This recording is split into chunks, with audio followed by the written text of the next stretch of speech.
The lock wasn't the worst part. It was the light. My porch light was on at 10 in the morning, like the house was pretending someone still lived there. I stood on my own front step in Columbus, suitcase in one hand, emergency passport in the other, and realized my key didn't fit anymore. 7 days earlier, my son had hugged me in a Lisbon hotel lobby and said, "Dad, I'll grab coffee. Don't go anywhere." When I came back upstairs, my wallet was gone. My passport was gone, and so was he. He thought I'd never make it home. He thought a 70-year-old man without money in a foreign country would simply disappear. But I did come home. And when I saw the envelope taped inside my front window, "Dad, this is for the best," I understood something chilling. This wasn't panic. It was planning. What my son didn't know was that I had spent 35 years working in municipal compliance. Paperwork has fingerprints. Dates tell stories. And he had made one mistake, just one, that would cost him everything. If you've ever trusted someone more than yourself, stay with me. Because the house behind that door wasn't the only thing he was about to lose. I used to tell people Ethan was my retirement plan, not financially, but emotionally. After my wife passed, the house felt too quiet, and he filled it with confident energy spreadsheets open on my kitchen table, talking about market timing and estate efficiency like he was doing me a favor by being born ambitious. "Dad, you shouldn't be handling all this alone," he'd say, tapping numbers into his tablet. I was tired then. Grief does that, it makes paperwork feel heavier than it is. So when he suggested consolidating accounts, putting the house into a trust for tax reasons, and setting up shared access in case of emergencies, I nodded. I signed. I didn't read every page. Tell me honestly, if your own son slides documents across the same oak table where you taught him multiplication, do you scan for betrayal? Or do you see the 5-year-old who once cried because he thought you'd leave him at kindergarten? Trust isn't dramatic. It's quiet. It happens in ordinary moments. That's why it's so easy to weaponize. What I didn't realize was that Ethan wasn't simplifying my life. He was restructuring it. Every account password updated. Every utility redirected. Every notification routed through him first. I thought I was gaining help. In reality, I was surrendering visibility. And once you can't see what's happening in your own house, someone else can rearrange it without you noticing until the day you're standing outside, key in hand, and the lock doesn't recognize you anymore. The trip to Portugal was his idea, and that should have been my first question. "You always wanted to see Europe with Mom," Ethan said one evening, pouring me a glass of wine I didn't ask for. "Let me take you. My treat." It sounded thoughtful, generous, healing. He booked everything himself, flights out of JFK, a hotel in Lisbon overlooking the river, even airport transfers. I remember watching him move confidently through John Glenn Airport, boarding passes on his phone, my details already handled. I didn't carry much cash because he said I wouldn't need to. "Dad, it's 2024, everything's digital." The first 2 days were almost beautiful. We walked narrow cobblestone streets in Alfama. He took photos of me near the water like he was documenting proof of devotion. On the third morning, my credit card declined at a cafe. He smiled casually. "Fraud alert. I'll fix it." He asked to hold my wallet so he could call the bank from the hotel room where the Wi-Fi was stronger. That night, he didn't return. At 5:12 a.m., the front desk clerk knocked gently and said my son had checked out. One-way flight. New York. My passport was gone from the room safe. So was my wallet. I stood there staring at the indentation on the mattress where his suitcase had been. That's when the story in my head changed. This wasn't abandonment in panic. It was removal by design. And if he planned this part so carefully, what exactly was waiting for me back home? The first night alone in Lisbon, I didn't panic. Not immediately. Panic wastes oxygen, and at 70, you learn oxygen is precious. I went downstairs and asked the front desk to check the room safe again, even though I already knew it was empty. The young clerk avoided eye contact when he told me my son had settled the bill and left instructions that I would manage the rest. Manage with what? I had no wallet, no passport, no access to my bank, because Ethan had insisted on two-factor authentication routed through his phone for security.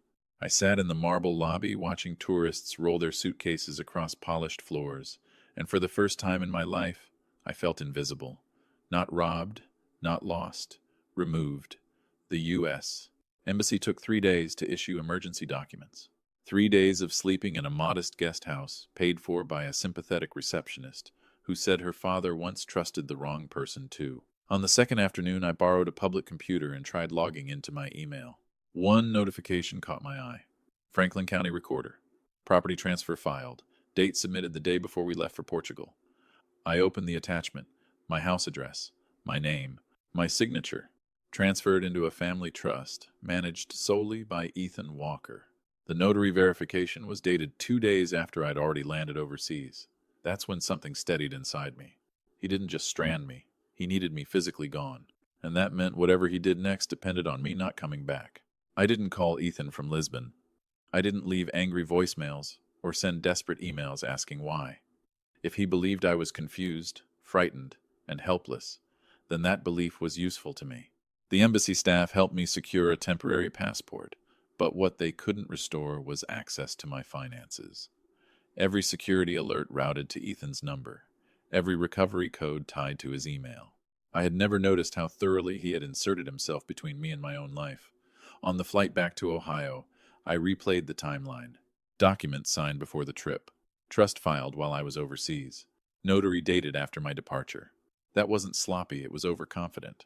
When I landed, I didn't go straight home. I went to Margaret Ellis. We'd worked together decades ago in municipal compliance. She now specialized in property litigation. Her office smelled like old paper and lemon polish. I placed the printed trust documents in front of her and said, "My son thinks I'm not coming back." She read quietly, lips tightening at the notary stamp. "Where were you on this date?" she asked. "Lisbon." She nodded once. "Then this isn't a family misunderstanding." She looked at me carefully. "It's fraud." Hearing the word out loud didn't feel dramatic. It felt clarifying. Margaret filed a temporary injunction before close of business that same afternoon, placing a legal freeze on any sale or refinancing of the property. No confrontation, no warning, just paperwork moving faster than he expected. And for the first time since that hotel room in Portugal, I felt something return to me. Control. The injunction went through faster than I expected. By the next morning, a notice of pending litigation was attached to my property title. It wasn't dramatic. No flashing lights, no officers at the door. Just a digital flag in the county system that quietly told every lender and buyer, "Do not touch." Around noon, Margaret received a call from a title company asking about a scheduled closing. Scheduled closing. I hadn't even stepped back inside my house yet, and Ethan was already trying to sell it. The listing had gone live 2 days earlier. Professionally staged photos showed my living room stripped of personality, neutral throw pillows, rented artwork. Even the navy armchair where I used to drink coffee was gone. My wife's china cabinet wasn't visible in a single frame. It felt like I was looking at a sanitized version of my own life, prepared for strangers. Margaret turned her monitor toward me. "He's moving quickly," she said. "That usually means he thinks he's safe." The list pendants froze the transaction immediately. Buyers don't gamble on family lawsuits. Banks don't finance disputed assets. The trap didn't snap loudly. It sealed quietly. That evening, my phone rang for the first time since Lisbon. Ethan's name lit up the screen. His voice wasn't apologetic. It was irritated. "Dad, what did you file?" I didn't raise mine. "Why is the notary dated after I left the country?" Silence followed, not confusion, not denial, calculation, and in that pause I understood something important. He hadn't expected resistance. He came to Margaret's office the next morning without an appointment. Ethan always preferred control, and walking into a room uninvited was his way of reclaiming it. He wore a charcoal suit I'd seen him save for important negotiations, jaw tight, movements measured. He didn't sit. He looked at me first. "Dad, this doesn't need to be public." Public. As if that was the problem. Margaret didn't waste time. She slid the trust documents across the desk. "Explain the notarization date," she said calmly. Ethan exhaled through his nose. "Clerical delay. The paperwork was processed later." "Not processed," Margaret corrected. "Certified." He shifted his weight. A small tell. "You told me to handle everything," he said, turning back to me. There it was again, that language. Helpful. Responsible. Framed like sacrifice. I kept my voice even. "I never told you to remove me." For a moment, something flickered behind his confidence. Not guilt. Risk assessment. Margaret tapped another document, travel records confirming my departure date. "If this proceeds," she said, "we petition for forensic review of the signature authentication and notary logs. That escalates quickly. The word escalates lingered in the air. Ethan finally sat down. Not because he wanted to, because he had to. "What do you want?" he asked me quietly. It wasn't an apology. It was a negotiation opening. And that told me everything. He still believed this was about leverage. He didn't understand yet that it was about consequence. "I want my house back," I said, and it surprised even me how steady my voice sounded. Not louder, not angrier, just clear. Ethan leaned back in the chair like he was recalculating. "It's in a trust," he replied. "For protection." Protection. That word again always framed like he was shielding me from something I couldn't understand. Margaret folded her hands. "A trust doesn't remove the grantor without explicit consent," she said. "And it certainly doesn't authorize liquidation without fiduciary duty." Ethan's eyes flicked toward her, then back to me. "Dad, the market is peaking. I was preserving value. You don't need a 4-bedroom house." There it was, the justification. Downsizing disguised as strategy. And where was I going to live? I asked. He hesitated half a second too long. "We would have figured something out." I felt the shift then. Not in him and me. For the first time, I wasn't responding as a father protecting his son from consequences. I was listening, like a man evaluating risk. Margaret slid another paper across the desk, documentation showing he had already initiated escrow. "You attempted to sell disputed property while the grantor was abroad," she said calmly. "That demonstrates intent." The word intent changed the temperature in the room. Ethan's confidence thinned. He thought this was a misunderstanding that could be smoothed over privately. He hadn't prepared for documentation, and documentation doesn't argue. It accumulates. What Ethan didn't understand was that intent leaves a trail.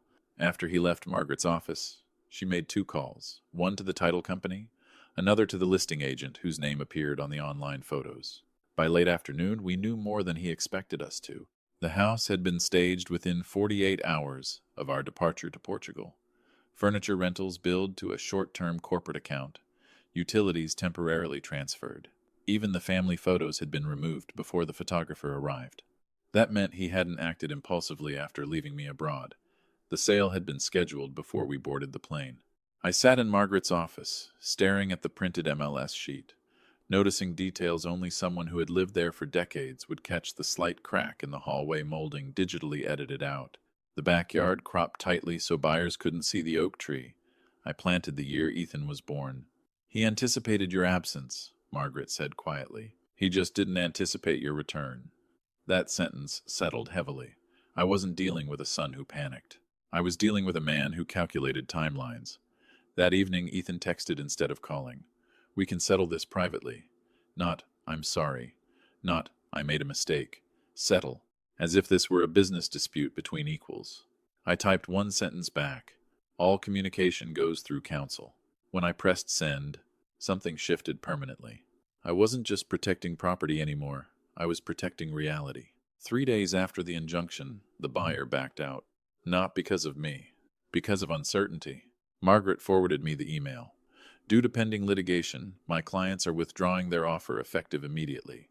Clean, professional, detached. That's how deals collapse without emotion. I wondered if Ethan had promised them a smooth close, a quick transfer, maybe even a story about an aging father transitioning to assisted living. It would have sounded responsible, strategic. That's what made this sting differently. He hadn't painted me as cruel or unstable. He had painted me as obsolete. Later that afternoon, Margaret obtained the notary's registry entry connected to the trust filing. The signature log didn't match the timestamp submitted to the county. The notary seal had been applied electronically after hours. "This," she said, tapping the page, "is procedural exposure." I asked her what that meant in plain language. She looked at me carefully. "It means if this proceeds to court, he won't just lose the house."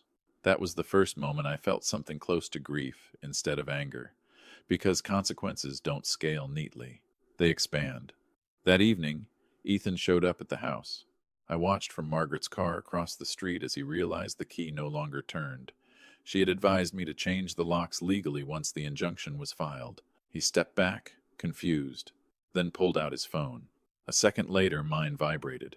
I didn't answer. For once, he was the one standing outside. I let the phone ring, then stop, then ring again. From Margaret's car across the street, I watched Ethan step back from the front door like the house itself had rejected him. The new lock gleamed under the afternoon sun, installed legally, documented properly, every step advised. There's a difference between being locked out unlawfully and being denied access by court protection. He was experiencing the second. My phone buzzed with a voicemail notification, then a text. "Dad, this is ridiculous." Another message followed quickly. "You're embarrassing yourself." That one almost made me laugh, because embarrassment requires an audience, and right now, the only witnesses were legal records and timestamps. Margaret lowered her sunglasses slightly. "He didn't expect you to assert possession. He thought I'd argue," I said quietly. "Not act. That's the mistake people make when they underestimate someone older. They confuse silence with weakness. They assume patience equals confusion." Across the lawn, Ethan tried the garage keypad. It beeped red. He looked smaller somehow. Not physically. Strategically. A few minutes later, he walked back to his car, sat inside, and stayed there for a long time without starting the engine. I wondered what narrative he was constructing now. Victim of an overreaction? Son betrayed by stubborn father? My phone buzzed again.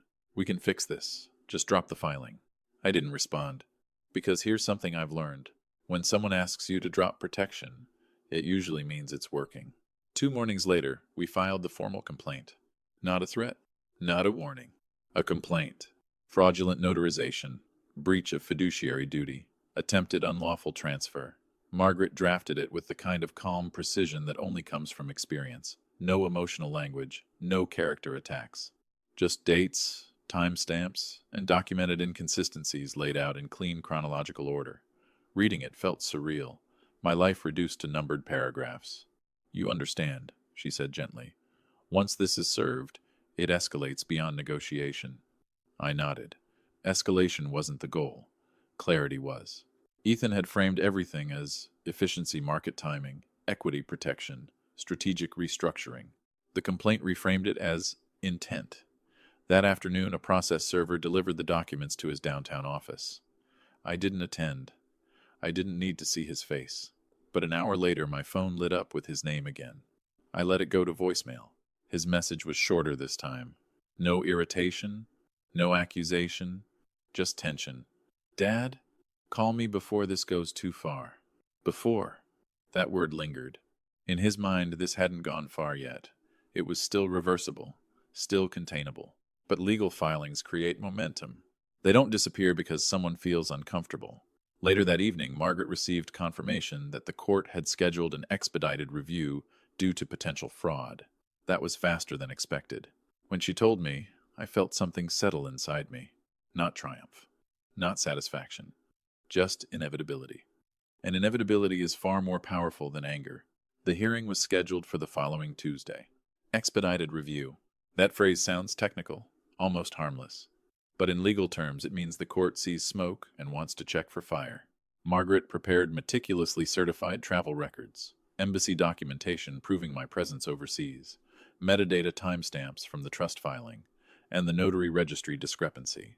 Everything aligned too cleanly for coincidence. The night before the hearing, Ethan finally came to see me alone. Not at the office. At the house.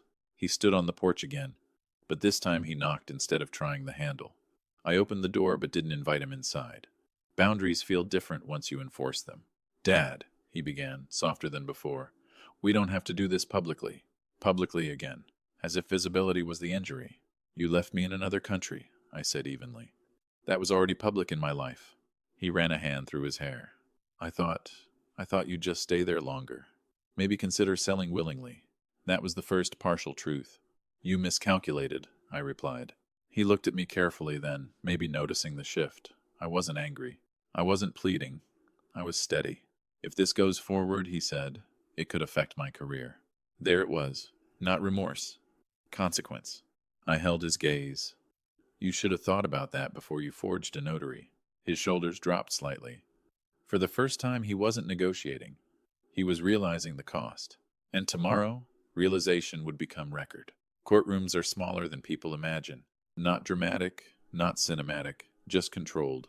Ethan stood at the opposite table in a navy suit this time, flanked by his attorney, a younger man flipping nervously through a binder that looked thinner than Margaret's single folder. That difference mattered. Not emotionally, Logistically, the judge began with one question.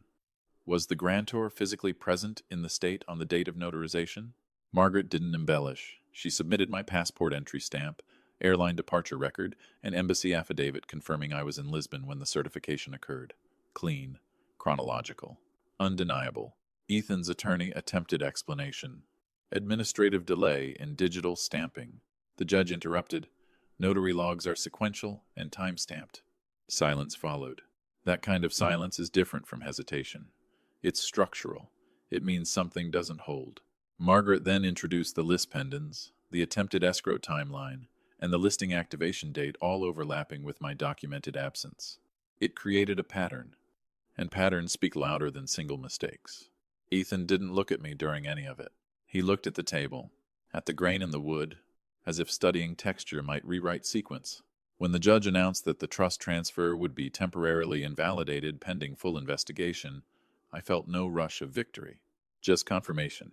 Confirmation that documentation, when aligned properly, outweighs narrative. Outside the courtroom, Ethan finally met my eyes. "You're really doing this," he said quietly. I answered just as quietly, "No, you did." And for the first time since Lisbon, he had no reply. The temporary invalidation didn't end it. It shifted it. Once the trust transfer was suspended, ownership legally reverted back to me pending investigation. That meant Ethan's authority as trustee was frozen. Bank permissions tied to the trust were flagged. The escrow account he had opened was placed under review. It wasn't dramatic. No headlines, no public spectacle, just systems quietly retracting access. That's the thing about control built on paperwork. When paperwork collapses, so does leverage. 2 days later, Margaret received notice that the state licensing board overseeing notaries had initiated a compliance inquiry. They wanted digital audit trails, IP addresses, submission logs. Ethan hadn't just moved too quickly, he had left fingerprints and timestamps. He called again that night. Not defensive this time. Measured. "They're asking questions at work," he said. "Compliance questions." I could hear it in his breathing. The tightness. "When you file something official," I replied, "it becomes official." He was quiet for several seconds. "We can still resolve this privately." Or, there was that word again. Resolve. As if truth were negotiable. "You tried to remove me from my own life," I said calmly. "This isn't about the house anymore." That landed harder than anger ever could. Because houses are assets. Trust is infrastructure. And infrastructure, once cracked, doesn't repair with apologies. The investigation would take weeks. But momentum had already shifted. He thought 7 days was enough to erase me. He hadn't accounted for what 7 days of documentation could build in return. The consequences didn't arrive all at once. They arrived in emails. First, the licensing board suspended the notary's certification pending investigation. That triggered an internal audit of every document processed through that office in the past quarter. Ethan's transfer wasn't just under review anymore. It was part of a broader compliance inquiry. Then his employer requested a meeting. He worked in financial risk management. Ironically, Margaret didn't need insider information to predict what that meant. "When your profession relies on fiduciary integrity," she told me, "allegations like this don't stay compartmentalized." That evening, Ethan asked to meet somewhere neutral. We chose a quiet coffee shop halfway between his apartment and my house. He arrived without a suit this time. No structured posture. No controlled tone. "They're putting me on administrative leave," he said, staring into his cup. I listened. "They think I manipulated documentation for personal gain." "You did," I replied, not harshly, just accurately. He looked up sharply. "I was trying to secure our future." Our. That word no longer included me. "You secured leverage," I said. "Not stability." Silence settled between us, thicker than before. For the first time, he wasn't defending the paperwork. He was confronting the outcome. "I didn't think you'd fight it," he admitted quietly. That was the most honest sentence he'd spoken since Lisbon. Not remorse. Calculation error. And in that moment, I understood something clearly. He hadn't underestimated the law. He had underestimated me. And that miscalculation was costing him far more than a house. Administrative leave became formal suspension within a week. Not termination. Worse, uncertainty. His firm issued a statement citing ongoing review of compliance discrepancies related to fiduciary conduct. polite language, heavy implication. In finance, reputation moves faster than facts. Clients ask questions before investigations conclude. Colleagues distance themselves before outcomes are final. He came to the house again, not knocking this time, just standing at the edge of the driveway like a visitor unsure of his welcome. I stepped outside. No lawyers, no documents, just us. They're freezing my access, he said. Email, client files, everything. I nodded once. That's what freezes do. He looked tired now. Not defeated, just recalculating with fewer variables in his favor. I didn't think it would spiral, he admitted. Spiral. That word suggested chaos. But nothing about this was chaotic. It was sequential. You filed something knowing I wasn't present, I said evenly. You listed the house while I was stranded. That wasn't a spiral. That was a plan. He swallowed. I thought you'd understand eventually. Understand what? That I was an obstacle? That removing me temporarily justified permanence? He looked at the house behind me, the windows reflecting late afternoon light. I was trying to optimize everything, he said quietly. I held his gaze. People aren't portfolios. That landed deeper than accusation. For the first time, I saw something different in his expression. Not fear, not strategy, recognition. And recognition, unlike negotiation, can't be outsourced. The full hearing was set for early spring. By then, the temporary invalidation had matured into something heavier, a formal civil proceeding. Discovery requests were issued, digital records subpoenaed, server logs traced. The notary, under pressure, provided a sworn statement admitting the certification had been processed remotely as a courtesy after receiving pre-signed documents. Courtesy? That word unraveled everything. Because courtesy implies awareness, and awareness implies intent. Ethan's attorney attempted damage control, arguing procedural misunderstanding rather than deliberate fraud. But intent doesn't rely on confession, it relies on pattern. The timeline showed preparation before departure. The staging invoices predated our flight. The escrow communication occurred while I was still overseas. It formed a clean arc. Remove, transfer, sell. When we sat in court again, the judge didn't raise his voice. He didn't need to. He referenced statutory language about fiduciary responsibility and material misrepresentation. The trust was voided. The transfer declared invalid. Further investigation into civil penalties was recommended. It wasn't dramatic. It was definitive. Outside the courthouse, reporters weren't waiting. No cameras. Just gray skies and quiet steps echoing off concrete. Ethan stood beside me for a moment. They're recommending disciplinary review, he said, almost to himself. I nodded. 7 days. That's how long he thought it would take to remove me. It took a few weeks to reverse it. But reversal isn't the same as repair. And some structures once exposed don't go back to what they were. The formal penalties weren't criminal. They were structural. The court ordered restitution for legal costs and referred the findings to the state's Financial Oversight Board. The notary lost certification permanently. Ethan's firm extended his suspension pending outcome of the regulatory review. In finance, that kind of language lingers longer than verdicts. The house, legally and cleanly, returned to my name alone. No trust. No shared control. Margaret insisted we review every account, every digital access point, every beneficiary designation. Passwords changed. Authentication rerouted. Authority clarified. It wasn't about revenge. It was about restoring visibility. Ethan asked to meet again, this time without agenda. We sat on the back patio under the oak tree I planted the year he was born. He didn't speak at first, just stared at the grass, like he was searching for a version of himself that made more sense. I thought I was doing what successful people do, he said finally. Move decisively. Secure assets. At whose expense? I asked quietly. He didn't answer, because this time the answer was obvious.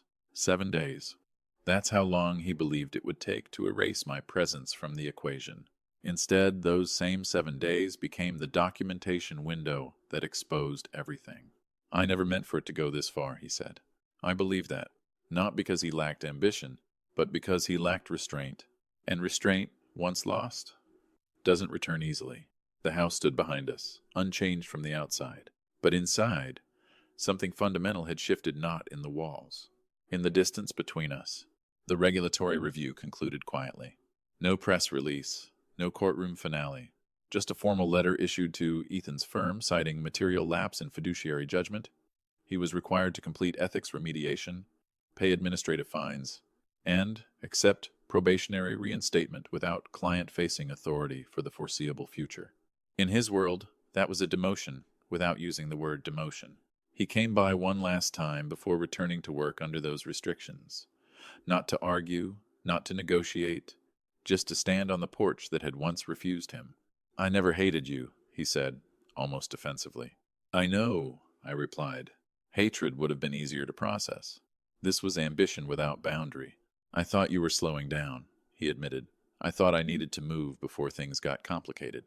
Complicated, as if aging were a liability clause. I looked at him carefully. "You moved," I said. "You just moved without me." That was the fracture. Not the trust documents, not the staged photos. The assumption that I was an obstacle instead of a person. He nodded slightly, like someone acknowledging math they can't dispute. The house behind me wasn't grand. It wasn't an asset class. It was memory layered into drywall. 7 days. That's how long he believed absence would create ownership. Instead, it created exposure. And exposure, once documented, doesn't fade. When he walked down the driveway that afternoon, he didn't look defeated. He looked altered. Sometimes losing a house isn't about property. It's about realizing you misjudged the foundation. The house is quieter now. Not empty. Just honest. I walk through it differently these days. I notice things I ignored before: the faint scratch on the hallway molding, the uneven cabinet hinge in the kitchen, the way late afternoon light settles across the hardwood floor like it's trying to remember something. Ownership feels different when you've almost lost it. Not because the structure changed, because your awareness did. Ethan and I still speak. Not often. Not casually. But we speak. There's a distance there that didn't exist before Lisbon. Not anger, not hostility, just caution. Trust, once fractured, doesn't regenerate like drywall. It rebuilds like bone, slower, thicker, never quite the same. He completed his remediation. He returned to work under supervision. He doesn't talk about optimization around me anymore. Sometimes I wonder what would have happened if I had panicked in that hotel lobby. If I had accepted the narrative that I was old, displaced, inconvenient. 7 days is a short time to erase someone unless that someone refuses to disappear. If you're listening to this and you've ever felt quietly pushed aside, remember something. Documentation matters. Presence matters. And silence isn't surrender unless you let it be. I kept the house, but more importantly, I kept my footing. And sometimes that's the only foundation that truly counts. If this story meant something to you, pass it along. You never know who might need the reminder, especially someone standing outside a door that used to open.